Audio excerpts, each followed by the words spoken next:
Oke, kali ini aku akan menceritakan sebuah film dari Spanyol yang berjudul The Hidden Face, artinya wajah yang tersembunyi. The Hidden Face atau dalam bahasa Spanyol, La Cara Oculta, merupakan film trailer Kolombia yang rilis pada tahun 2011. Film ini bercerita tentang seorang pria yang berprofesi sebagai konduktor orkestra bernama Adrian. Nah, bagaimana keseruan film ini? Oke, intro dulu.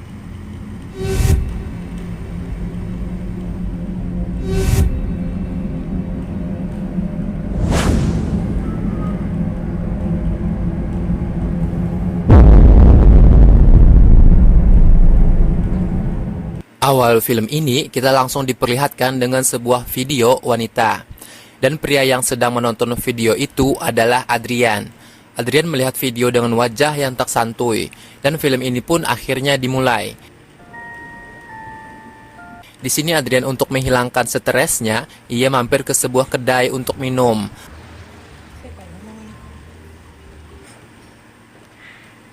Beberapa waktu kemudian Adrian mau pulang. Dan gara-gara ia sedang mabuk, Adrian menabrak seorang pria. Dan di sanalah terjadi baku hantam. Namun Adrian langsung terjatuh dan kalah. Setelah kejadian itu, pelayan kedai melihatnya. Dan ia terlihat khawatir dan mengatakan kepada Adrian, "Kau tidak bisa pergi seperti ini." Akhirnya pelayan kedai ini membawa pulang Adrian ke rumahnya. Keesokan paginya, setelah satu malam bermalam di rumah pelayan kedai ini, saat Adrian bangun, ia mengatakan namanya adalah Fabiana. Di sini Fabiana memulai pembicaraan kepada Adrian, namun Adrian tidak menanggapinya dan mengatakan, "Aku harus pergi." Akhirnya Adrian pun meninggalkan Fabiana dan pergi menuju tempat ia bekerja. Adrian adalah seorang konduktor orkestra.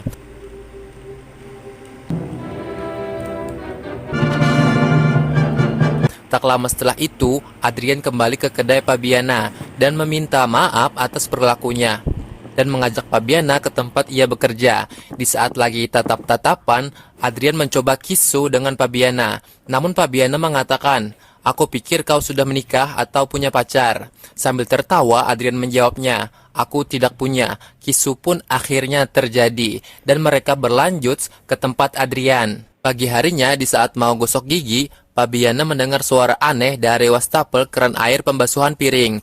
Dan tak lama kemudian, Adrian mengajaknya untuk makan pagi di halaman. Setelah mereka selesai makan, tiba-tiba ada yang mengetuk pintu. Buenos días, maestro. No sé nada. Dan itu ternyata adalah dua orang polisi. Mereka mengabarkan bahwa tidak ada kabar tentang Nona Belen. Mereka pun masuk dan mengatakan lagi, "Pacarmu belum meninggalkan negara." Polisi ini pun meminta izin untuk memeriksa rumah Adrian. Di sini Fabiana bertanya kepada Adrian tentang apa yang sebenarnya terjadi. Adrian menjawabnya, "Ini tentang pacarku dulu, yang meninggalkanku dengan pria yang lain," ujar Adrian. Setelah lama kemudian, Fabiana mandi, dan di sini ia merasa ada yang mengawasinya. Ia melihat air bak mandinya tiba-tiba bergelombang, dan Fabiana pun keluar dari bak mandi itu karena ia merasa takut, dan ketakutannya semakin bertambah saat petir menyambar dan mengakibatkan mati lampu. Saat ia terengah-engah ketakutan, Adrian pun datang dan membuatnya tenang. Mereka ke kamar dan melakukan kisu, namun ada hal aneh lagi. Anjing Adrian yang santuy di depan cermin juga membuat Fabiana takut. Adrian pun mengeluarkan anjingnya itu. Setelah kejadian itu, Fabiana kembali bekerja. Dan ia ditemui oleh seorang polisi. Ternyata polisi ini adalah mantan pacarnya Fabiana. Dan ia mengatakan hal-hal jelek tentang Adrian. ¿Qué quería? Un tipo. Oke, lanjut. Pada saat Fabiana mandi lagi, tiba-tiba ia teriak sampai 2 kali. Karena suhu air yang tadinya dingin malah berubah menjadi panas. Ada apa ini? Dan merasa mendengar ada suara aneh kembali di tempat keran air wastafel pembasuhan piring. Dan tak lama setelahnya, Fabiana menemukan sebuah kunci di dekat tempat tidur. Ia mengambilnya dan menjadikan kunci itu sebagai kalung. Dan tiba-tiba petir membuat lampu mati kembali. Di sini, Fabiana merasa ada orang lain di rumah. Ia pun berjalan menyusuri rumah. Setelah Fabiana mengatakan siapa di sana, tiba-tiba anjing Adrian mengagetkannya dari belakang. dan kepala Fabiana pun terbentur oleh piano dan membuatnya pingsan. Tak lama setelah itu, Adrian datang dan merawat Fabiana. Di sini Fabiana mengatakan, "Aku tidak ingin sendiri di rumah ini. Bagaimana jika hal buruk menimpaku?" katanya. Fabiana memperlihatkan tempat yang sering membuatnya merasa aneh, yaitu tempat keran air wastafel pembasuhan piring. Fabiana mengatakan di sini terdengar suara aneh. Namun Adrian mengatakan itu mungkin hanya sebuah angin yang lewat dari saluran air. Dan Adrian mengatakan lagi kepada hantu di bawah sana, "Jika kau mengganggu Fabiana, kau akan berurusan denganku." Tak lama setelah itu, Adrian ditelepon oleh seorang polisi dan mengatakan ada sebuah mayat dan itu mungkin mantan pacarmu. Adrian segera ke sana dan melihat mayat itu.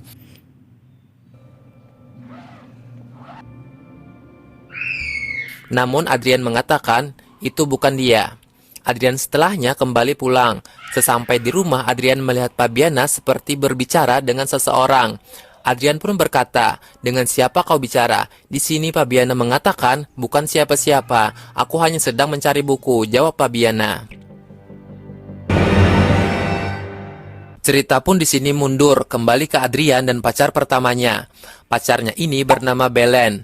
Mereka awalnya hidup di Spanyol. Tiba-tiba Adrian diundang untuk menjadi konduktor orkestra di Bogota. Belen pun di sini rela meninggalkan pekerjaannya demi sang pacar Adrian dan memutuskan untuk hidup bersama Adrian di Bogota. Sí, ¿Y cuánto tiempo? un año.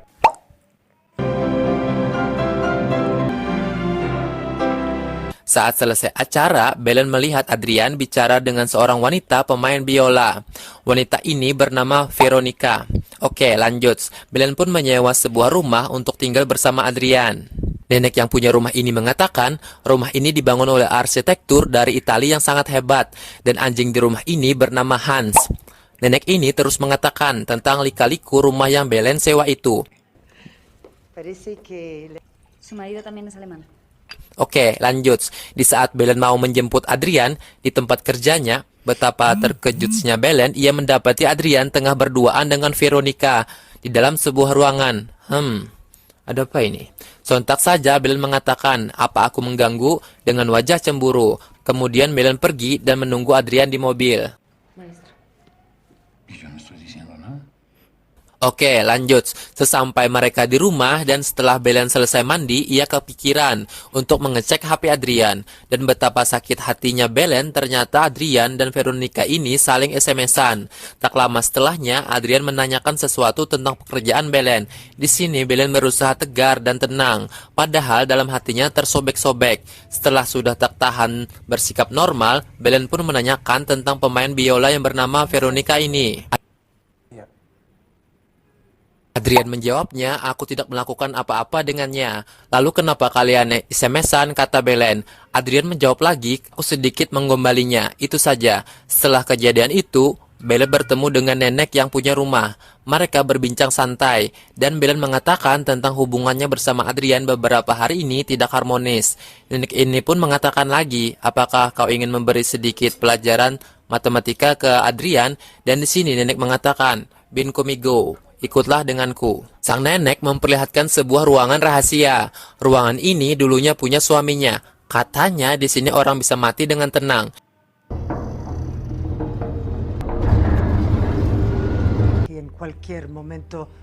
Dan nenek menjelaskan kaca di dalam ruangan ini adalah dua arah. Dan di sini kedap suara. Bahkan dalam ruangan itu ada speaker yang bisa mendengar apapun dari luar. La luz, mira, todo lo que pasa afuera. ¿Y aquí? Belen mengatakan ini adalah hal gila. Kemudian Belen berterima kasih kepada nenek itu karena sudah mau berbagi sebuah rahasia yang hanya nenek itu saja tahu. Dan tak lama kemudian nenek itu pergi meninggalkan Belen. Tak lama setelahnya Belen belajar akting. Ia merekam sebuah video untuk meninggalkan Adrian. Belen di sini hanya pura-pura. hanya untuk mengetes kesetiaan Adrian kalau dirinya sudah tidak ada. Ya, kalian para sesama wanita pasti juga pernah lakuin hal seperti ini kan? Hayo.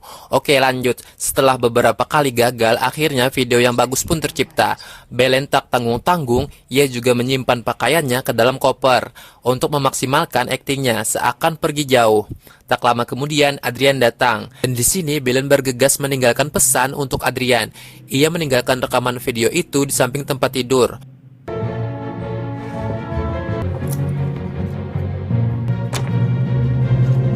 Dan kemudian, dengan buru-buru Belen masuk ke ruangan rahasia itu dan melihat bagaimana reaksi Adrian dari dalam sana. Terlihat Adrian tengah membawa bunga untuk memberikan ke Belen. Namun Adrian bingung karena ia tidak melihat Belen sama sekali. Tiba-tiba Adrian melihat kamera yang ada di samping tempat tidur. Kamera itu bertuliskan untuk dirinya. Di sini Adrian pun membukanya. Ia melihat Belen dengan wajah serius mengatakan perpisahan di dalam video itu. Adrian pun di sini menjadi galau akibat perbuatan Belen itu. Belen melihat Adrian di balik cermin sambil tersenyum, karena ia berhasil membuat Adrian menjadi galau. Setelah lelah bekerja dan pacar menghilang dan meninggalkan video seperti itu, sontak saja Adrian pun di sini menjadi marah.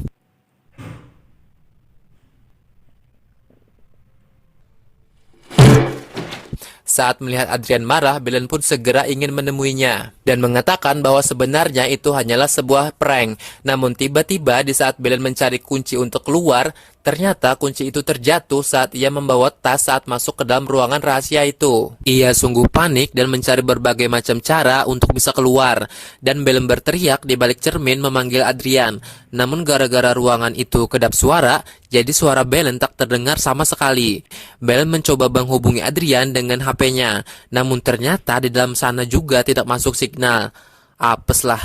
Belen mencoba berbagai macam cara untuk keluar namun hasilnya nihil.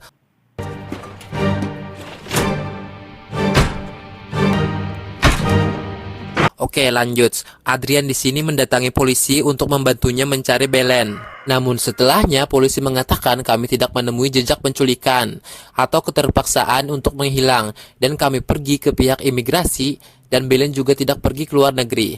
Dice usted que haya sido secuestro ni desaparición que nos ayude a localizarla. Antes de lo que uno piensa. Cerita kembali ke Belen. Ia sungguh benar-benar terjebak di dalam ruangan itu. Ia mencoba mengikis tembok semen itu dengan sebuah penutup botol. Dan makanan yang ada di dalam sana pun cuma ada yang basi. Namun gara-gara terpaksa, Belen harus memakannya untuk bisa bertahan hidup di dalam sana. Setelahnya, Belen mendengar kata-kata Adrian, semoga yang terbaik. Di sini kita tahu bahwa Adrian sudah merelakan kepergian Belen. Di saat Belen marah mendengar perkataan itu, ia menendang sebuah pipa. Dan betapa terkejutnya ia melihat air bergelombang di wastafel pembasuhan piring. Namun Adrian tak fokus, jadi tidak melihat hal itu. Di sini Belen akhirnya menemukan sebuah harapan untuk bisa keluar.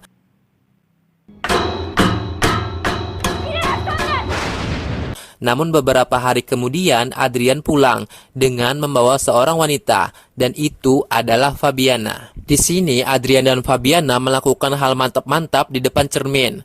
Yang di belakangnya adalah Belen. Belen melihat jelas yang dilakukan Adrian dan Fabiana. Ia hanya bisa menangis betapa kejamnya Adrian menduakan cintanya. Oke, lanjut. Di sini Belen sudah sangat sakit hati. Belen sudah tak memikirkan Adrian lagi. Yang ia pikirkan bagaimana cara agar bisa keluar dari ruangan. Dan Belen mengutak-atik keran air di dalam ruangan itu. Dan betapa bahagianya Belen, ia bisa merubah suhu air di kamar mandi. Dan ia pun mencobanya lagi. Dan benar saja, kulit Fabiana saat mandi kepanasan akibat ulahnya. Belen mengatakan di balik cermin, aku menyirammu, sambil tersenyum. Dan setelahnya Belen berteriak di depan keran air wastafel pembasuhan piring. Dan Fabiana pun mendengar ada suara aneh dari sana.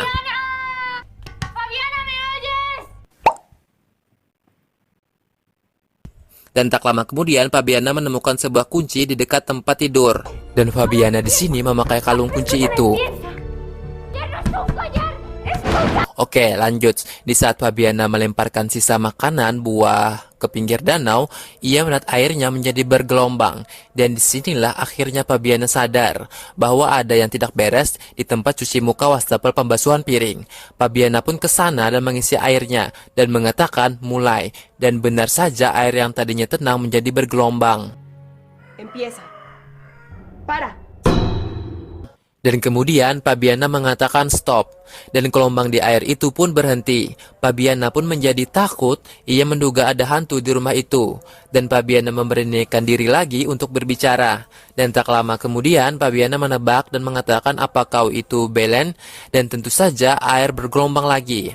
Fabiana di sini sudah tahu bahwa Belen terkurung dari dalam sebuah ruangan. Fabiana terus memberikan pertanyaan agar ia bisa tahu di mana pintu masuk ruangan rahasia itu.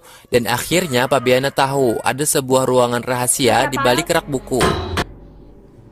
Adrián, ten... Dan di sana ia menemukan ada lubang kunci yang tersembunyi. Sontak saja Fabiana tahu bahwa kuncinya adalah yang ia pakai sebagai kalung. Dan di saat Fabiana mau memasukkan kunci untuk membuka ruangan itu,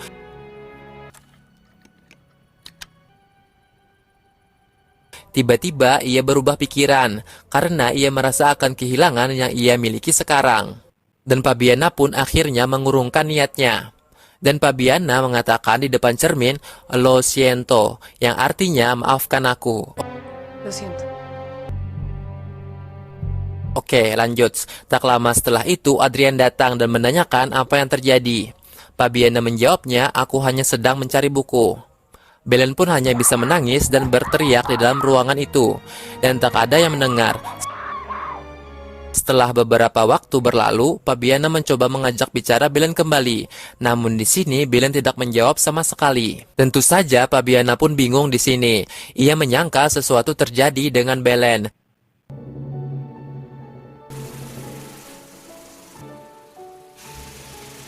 Dan tak lama kemudian mantan pacar Fabiana datang memberikan sekumpulan foto. Di foto itu Fabiana melihat Adrian dengan wanita lain sedang bermesraan. Dan karena foto itu Fabiana pun akhirnya kecewa dengan Adrian. Dan gara-gara hal itu akhirnya ia membuka ruangan rahasia itu.